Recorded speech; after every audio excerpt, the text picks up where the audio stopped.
Bismillahirrahmanirrahim. Alhamdulillahirabbil alamin hamdan katsiran thayyiban mubarakan fihi kama yuhibbu rabbuna wa yardah. Assalatu wassalam ala nabiyyina Muhammadin wa ala alihi wa sahbihi ajma'in, amma ba'd. Kembali kita membaca kitab Al-Mustafad wa ala lum'atil i'tiqad. Al-Imam Ibnu Qudamah rahimahullah mengatakan, wa qauluhu ta'ala ikhbaran an Isa alaihissalam annahu qala, dan firman Allah Ta'ala ketika mengabarkan tentang Nabi Isa alaihissalam, annahu qala, bahwasanya Nabi Isa mengatakan, ta'lamu ma fi nafsi wa la a'lamu ma fi nafsik. Ya Allah, engkau mengetahui diriku sedangkan aku tidak mengetahui dirimu. Surat Al-Maidah ayat 111. Kita lihat catatan kaki halaman 24. Catatan kaki pertama, dalat nususul kitabi wa sunnati wa ijma'us salafil ummati ala itsbatin nafsi lillahi ta'ala. Dalil-dalil nas-nas Alkitab, itu Al-Quran dan As-Sunnah, demikian juga ijma' salaful ummah, menunjukkan ditetapkannya sifat an-nafsu, sifat an-nafs bagi Allah Ta'ala. Ya. An-nafs di sini, nafsu, berbeda dengan kata-kata nafsu dalam bahasa Indonesia, ya. Kalau dalam bahasa Indonesia, nafsu itu artinya syahwat, artinya keinginan. Ya, namun nafsu di sini secara bahasa Arab, an-nafsu ay ar-ruhu. Nafsu artinya ruh, ya, artinya jiwa, ya, sebagaimana dalam lisanul Arab. Ya, maka kalau kita terjemahkan an-nafsu di sini ke dalam bahasa Indonesia, yang lebih pas itu diri. Ya. Allah memiliki diri, Allah memiliki jiwa. Maka dalil Al-Quran, Sunnah dan ijma' salaf menetapkan Allah memiliki sifat an-nafsu, Allah memiliki diri. Ya, makanya tadi saya terjemahkan ayat di atas, ta'lamu ma fi nafsi, ya Allah, engkau mengetahui diriku, wala a'lamu ma fi nafsik, dan aku tidak mengetahui dirimu, kata Nabi Isa. Ala ma yaliku bi jalalihi wa 'azamatihi, sifat an-nafsu yang layak bagi Allah, yang sesuai dengan keagungan dan kebesaran Allah Ta'ala. Fahiya minas sifatid dzatiyatil khabariyati. Dan sifat an-nafsu ini termasuk sifat dzatiyah dan sifat khabariyah. Ya, kita sudah jelaskan apa itu sifat dzatiyah dan apa itu sifat khabariyah. Di antara dalil yang menunjukkan hal tersebut, al-alif yang pertama, qala ta'ala, Allah Ta'ala berfirman, kataba rabbukum ala nafsihi rahmah. Allah Ta'ala tetapkan ala nafsihi, pada dirinya ada sifat rahmah. Surat Al-An'am ayat 54. Ya, di sini Allah katakan ala nafsihi, pada dirinya. Berarti Allah Ta'ala punya sifat an-nafs. Wa qala ta'ala hikayatan an Isa alaihissalam annahu qala mukhatiban rabbahu. Dan Allah Ta'ala ketika menukil perkataan Nabi Isa alaihissalam, bahwasanya Nabi Isa berkata kepada Rabb-Nya, berkata kepada Allah, ta'lamu ma fi nafsi wa la a'lamu ma fi nafsik, sebagaimana yang tadi kita sudah baca. Dalil yang kedua, wasahha an Nabi sallallahu alaihi wasallam, telah sahih dari Nabi sallallahu alaihi wasallam qauluhu, sabda beliau itu dalam sebuah doa, subhanallahi wa bihamdihi adada khalqihi wa ridha nafsihi wa zinata arsyihi. Maha suci Allah, wa bihamdihi, aku memujinya, adada khalqihi, dengan pujian yang sebanyak makhluknya, wa ridha nafsihi, dan pujian yang sejauh ridhanya, wa zinata arsyihi, dan seberat arsy-Nya. Di sini Nabi SAW menyebutkan waridha nafsihi, dan sejauh ridha dari dirinya. Ya, aku memuji Allah dengan pujian yang sejauh ridha dari dirinya. Maka di sini Nabi menetapkan sifat ridha. Menetapkan sifat nafs. Allah memiliki nafs. Kemudian jim yang ketiga, walam yunqal 'anis salafi ma yukhalifu ma dalla 'alaihi zahirul kitabi was sunnah. Tidak ternukil dari para salaf bahwasanya mereka menentang atau menyelisihi pendalilan dari zahir lafaz-lafaz Al-Qur'an dan As-Sunnah. Fawajaba itsbatun nafsi lillahi ta'ala. Maka wajib untuk menetapkan sifat an-nafs atau sifat diri bagi Allah Ta'ala ala ma yaliqu bi jalalihi wa 'azamatihi, sesuai dengan keagungan dan kebesaran Allah. Min ghairi tamtsilin bi khalqihi, tanpa melakukan tamtsil, tanpa memisalkan terhadap makhluknya. Wala ta'tilin lahu min sifati kamalihi, dan tanpa melakukan ta'til, tanpa menolak sifat nafs yang sempurna bagi Allah. Wala tahrifin lil kalimi an mawadhihi, dan tanpa melakukan tahrif, tanpa mengubah-ubah kalimat dari tempat yang seharusnya. Fa innahu ta'ala, karena sesungguhnya Allah Ta'ala laisa kamitslihi syai'un, tidak ada yang semisal dengannya suatu apapun. Wa huwas sami'ul basir, dan Allah itu Maha mendengar lagi Maha melihat. Surat Asy-Syura ayat ke-11. Dan Allah Ta'ala walahul mathalul a'la fis samawati wal ardi, dan Allah memiliki sifat-sifat yang maha tinggi, sifat-sifat yang maha bagus di langit maupun di bumi. Surat Ar-Rum ayat 27. Kemudian kita kembali ke atas ke matan. Ibnu Qudamah mengatakan waja'a rabbuk, dan datang Rabbmu. Surat Al-Fajr ayat 22. Maka ini ingin menetapkan sifat al-maji, bahwasanya Allah itu datang. Ya. Orang-orang yang Mu'attilah, orang-orang yang menolak sifat-sifat Allah, nufatus sifat, mereka mengatakan bagaimana mungkin Allah itu datang? Bagaimana Allah datang? Datang itu sifat makhluk, kata mereka. Mereka tidak mau menetapkan sifat bahwasanya Allah datang. Maka ini menetapkan sifat al-maji. Sebagaimana di catatan kaki nomor 2, Syekh Al-Qusayr mengatakan al-maji'u wal ityanu lillahi ta'ala min as-sifatil lazimati ay allati la tata'adda li maf'ulin. Al-maji, sifat al-maji datang, wal ityan juga artinya datang, adalah sifat bagi Allah Ta'ala, dan ini merupakan sifat lazimah. Apa itu sifat lazimah? Ai allati la tata'adda li maf'ulin, yang tidak membutuhkan maf'ul. Ya. Ketika kita menetapkan Allah Ta'ala itu datang, ya, maka nggak perlu ditanya datang kepada apa, datang untuk apa, mendatangi apa, nggak perlu. Ya. Karena ini sifat yang lazimah, sifat yang tidak membutuhkan maf'ul, tidak butuh objek. Kasairis sifatil fi'liyatil ikhtiyariyati, sebagaimana sifat-sifat yang lainnya yang merupakan sifat fi'liyah dan sifat ikhtiyariyah. Maka sifat al-maji dan atau juga disebut dengan sifat al-ityan termasuk sifat fi'liyah ikhtiyariyah.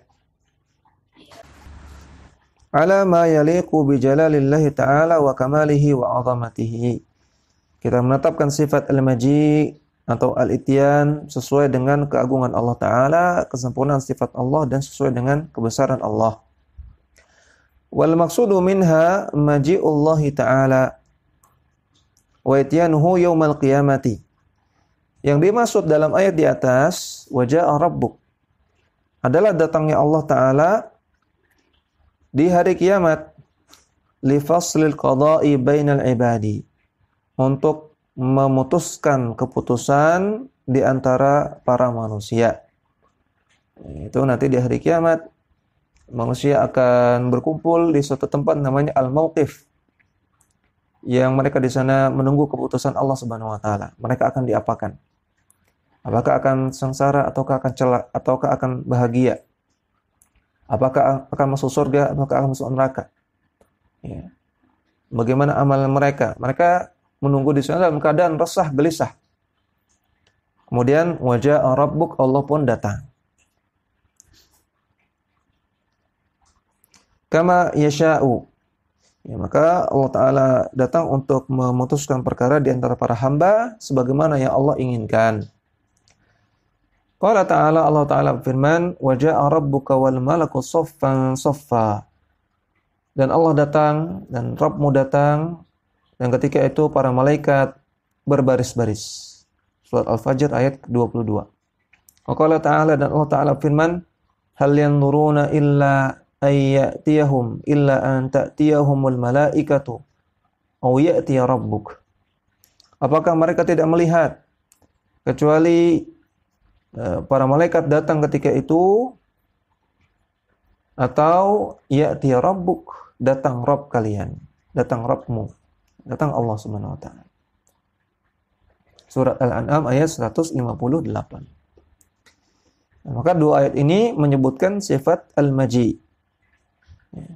Ja'a rabbuka, datang Allah. Aw ya'tiya rabbuka, datang Allah.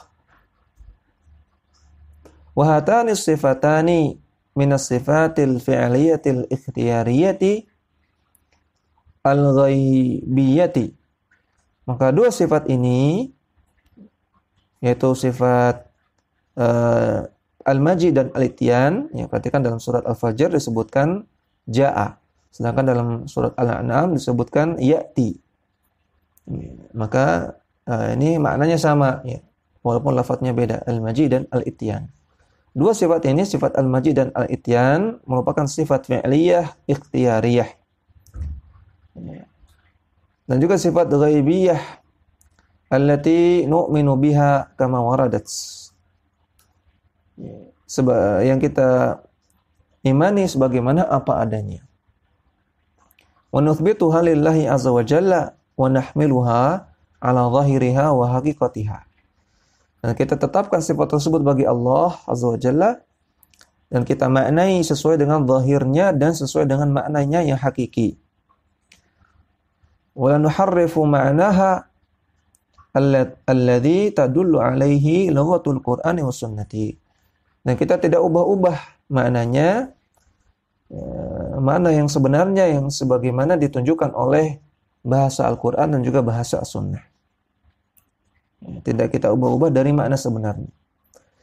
Bal naqulu innallaha ta'ala yaji'u kama yasha'u. Bahkan seharusnya kita katakan Allah Ta'ala itu datang sebagaimana yang Allah inginkan. Wa ya'ti kama yasha'u. Dan Allah datang sebagaimana yang Allah inginkan. Ya, enggak perlu ditanya bagaimananya, enggak perlu ditolak. Ya, terserah Allah. Allah ingin datang, Allah ingin tidak datang, ya, sebagaimana sifat-sifat fi'lah yang lain. Ya, Allah Ta'ala merahmati. Ya, enggak perlu ditanya bagaimana merahmatinya. Enggak perlu ditolak. Ya. Maka Allah merahmati sebagaimana Allah inginkan. Istiwa juga. Enggak perlu ditanya bagaimana Allah istiwa.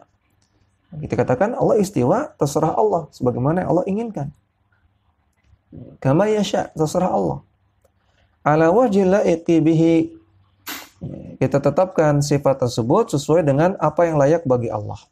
Wala naqulu innal 'arsya yakhlu minhu wa la yakhlu. Dan enggak boleh kita mengatakan ketika Allah datang berarti 'arsy itu kosong, yakhlu. Dan juga enggak boleh kita mengatakan 'arsy tidak kosong ketika Allah datang. Ya, jadi orang-orang nufatus sifat yang menolak sifat, mereka berlogika. Kalau Allah datang berarti arsy-nya gimana? Arsy-nya kosong dong, kata mereka. Demikian juga sifat istiwa. Ya. Atau sifat nuzul. Sifat nuzulnya Allah di sepertiga malam akhir Allah turun ke langit dunia. Maka kata mereka ketika Allah turun ke langit dunia, arsy-nya bagaimana? Kosong dong. Ini enggak boleh perkataan seperti ini. Ini memisalkan Allah dengan makhluk. Kalau kita makhluk, Ya, kalau kita berada di suatu tempat, kemudian kita pergi dari tempat tersebut, ya, kita datang ke tempat lain, maka tempat tersebut kosong. Ya, kalau kita berada di suatu tempat yang tinggi, kemudian kita turun, maka tempat yang tinggi tersebut kosong. Kita nggak ada di sana. Ini kalau kita, ini makhluk. Ya. Dan Allah tidak serupa dengan makhluk. Jadi Allah Ta'ala nuzul, Allah Ta'ala turun ke langit dunia, ya, kemudian Allah tetap berada di atas arsy. Ya, dua-duanya kita imani. Ya, demikian juga tidak kita katakan ketika Allah datang arsy-nya kosong atau arsy-nya tidak kosong. Kita nggak tahu. Ya. Jadi nggak bisa kita tetapkan bahwasanya arsy itu kosong, dan juga nggak boleh kita nafikan bahwasanya arsy tidak kosong. Ya. Jadi kita katakan Allah Ta'ala di atas arsy dan Allah Ta'ala datang. Li'annana lam nuhit bidzalika ilman, karena kita tidak memiliki pengetahuan tentang itu. Wala yakunu al-arsyu fawqahu, dan arsy itu tidak di atas Allah ketika Allah itu datang. Mereka berlogika, orang-orang nufatus sifat, ketika Allah datang berarti Allah meninggalkan arsy dan arsy-nya itu ada di atas Allah dong, kata mereka demikian. Makanya nggak boleh kita mengatakan demikian karena tidak ada dalil yang menyatakan seperti itu. Wala syai'a min makhluqatihi fawqahu, dan tidak ada makhluk yang berada di atas Allah. Balillahu ta'ala muhitun bi jami'il khalqi wa fawqahum fi kulli halin. Bahkan Allah Ta'ala yang meliputi seluruh makhluk dan Allah berada di atas seluruh makhluk fi kulli halin, dalam setiap keadaan. Fala yuhitu bihi syai'un minal khalqi, maka tidak ada satu makhluk pun yang meliputi Allah sedikit pun. Wala yakunu syai'un fawqahu, dan tidak ada sesuatu yang berada di atas Allah sedikit pun. Bal huwal aliyyul azimu, namun Allah itu maha tinggi lagi maha agung, wa huwal a'la qadran wa qahran wa dhatan. Dan Allah itu maha tinggi kedudukannya, Allah maha tinggi kekuasaannya, dan juga Allah maha tinggi zatnya. Fi kulli halin wa zamanin, di setiap keadaan dan setiap waktu. Kemudian kita kembali ke matan. Wa qauluhu ta'ala hal yanzuruna illa ayyatiyahumullah. Tidakkah mereka melihat kecuali Allah Ta'ala datang kepada mereka. Surat Al-Baqarah ayat 210. Maka juga di antara dalil yang menetapkan sifat al-maji. Ya, jadi ada surat Al-Fajr ayat 22, ada surat Al-An'am ayat 158, ada surat Al-Baqarah ayat 210. Kemudian wa qauluhu ta'ala, dan firman Allah Ta'ala, radhiyallahu anhum wa radu'an. Radhiyallahu anhum wa radu'an. Allah ridha kepada mereka, para sahabat, wa radu'an, dan para sahabat pun ridha kepada Allah. Surat Al-Maidah ayat 119. Maka ini menetapkan sifat ridha. Allah itu ridha. Allah bisa ridha. Ridha itu artinya senang. Ridha itu artinya senang. Ya, kita lihat catatan kaki nomor 1 halaman 25. Allah Ta'ala mausufun bisifatir ridha. Allah Ta'ala disifati dengan sifat ridha. Ala man wujida minhu muqtadahu. Allah ridha kepada orang-orang yang memiliki sebab-sebab ridhonya Allah. Ya, yang terdapat dalam dirinya sebab-sebab ridhonya Allah.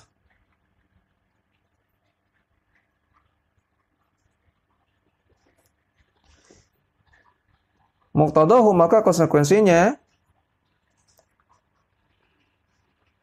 fayarda anil amali. Allah Ta'ala meridhai amalan. Ya. Allah meridhai beberapa amalan.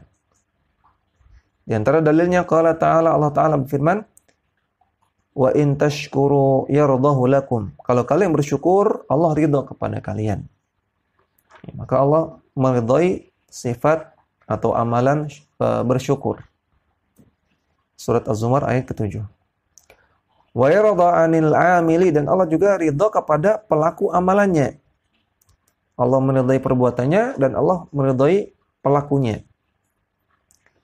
Qala ta'ala, sebagaimana Allah Ta'ala berfirman, radhiyallahu anhum wa radu an. Allah ridha kepada mereka, ya, mereka berarti orang, berarti pelaku amalan. Wa radu anhu, dan mereka pun ridha kepada Allah. Surat Al-Bayyinah ayat ke-8. Jadi Allah meridai amalan dan Allah meridai orang. Maka Allah sallallahu alaihi wasallam, dan Nabi bersabda, innallaha yarda lakum thalathan. Allah meridai 3 perkara dari diri kalian. Yang pertama, an ta'buduhu wa la tusyriku bihi syai'a. Al-haditha.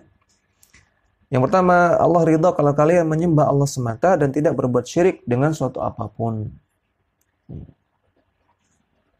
Maka ini hadisnya hanya dikutip sedikit saja, karena hanya ingin menunjukkan bahwasanya Allah itu punya sifat ridha. Allah, innallaha yarda.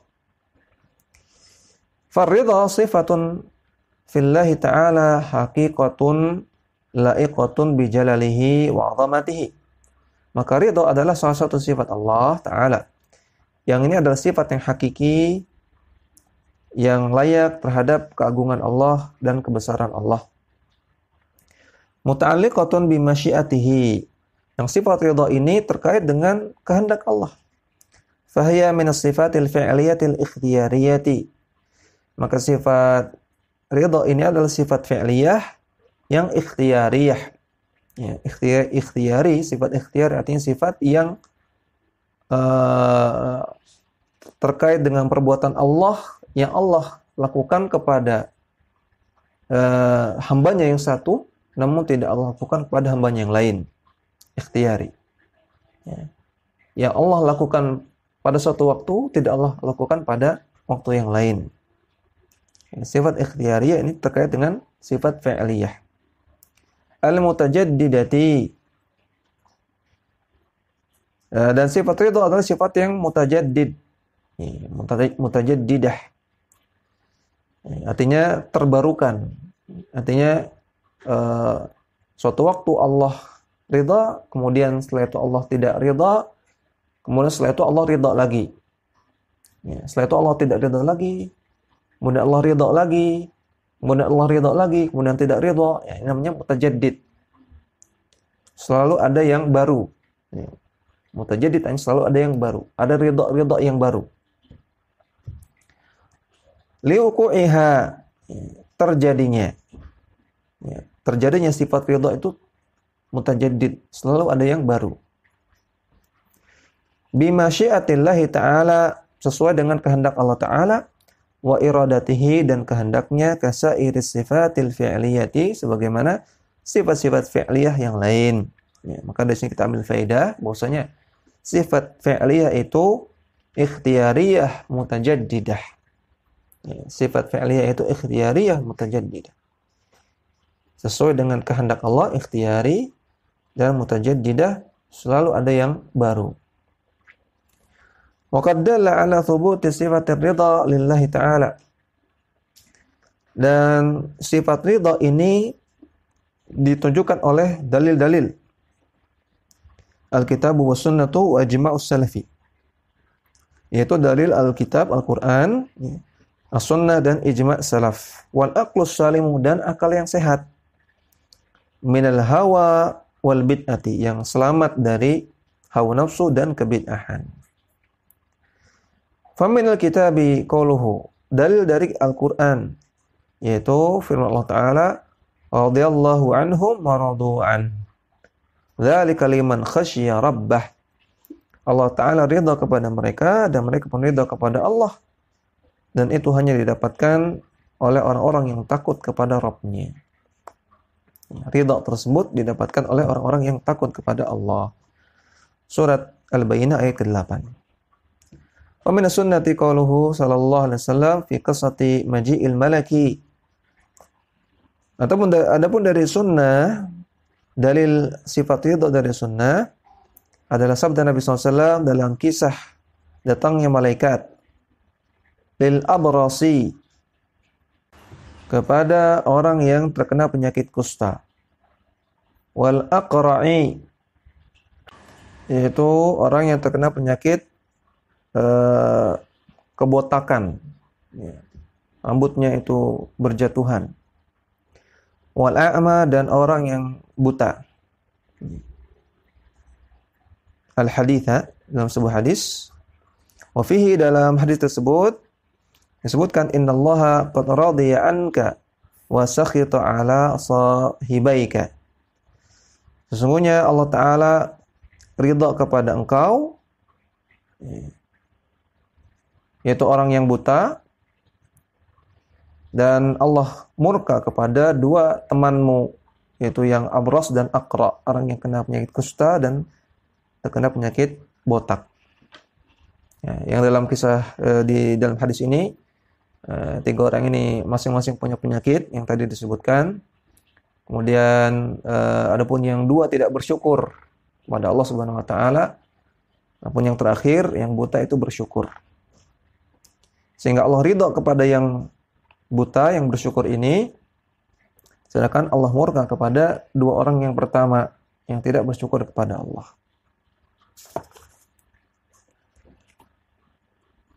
Ya, demikian dulu yang kita baca. Mudah-mudahan bermanfaat dan bisa kita amalkan. Wassallallahu ala nabiyina Muhammadin wa ala alihi wa sahbihi wasallam. Dakwah semampumu.